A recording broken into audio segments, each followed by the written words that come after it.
So in the series of bait casting for dummies, I'm out here with my musky rod, and again, just the power of the rod. You have to use two hands to inflict that, to get that whip. But I don't go past it. I just work within that natural whip of that rod.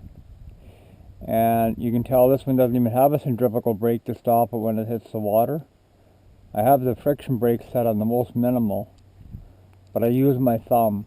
You'll find that actually casting heavier line like this and heavier lures, it's actually easier for bait casting. You have more control over it. You have so much control that you can often tell when the lure is going to settle into the water and not even use your thumb, or not even need that centrifugal brake. I hope I can show you. Thumb off, guide it down into the water, not a single bird cage. And in we go. And I just I'm no hero.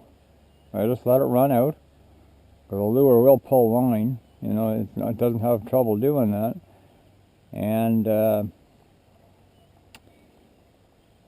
if you know, which you will get to know in time, you know, when it's going to make contact with the water, you can just walk it right down. Look at that. Didn't even spill a loop off of there. And my friction brake is almost set it. Well, it's basically not in play anymore, and I don't have a centrifugal one.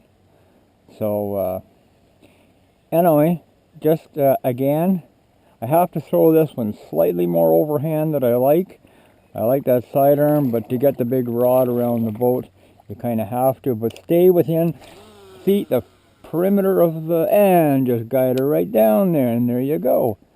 And I caught a 50-incher this morning, trolling of course, and I'd like to pop one top water because they're always fun.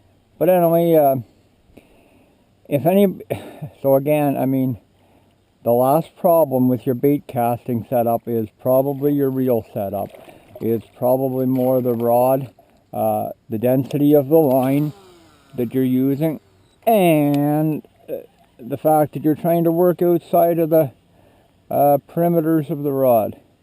You're trying to overthrow it, and that's the best way to end up with a bird cage on a bait caster. So there you go. There's 100-pound line.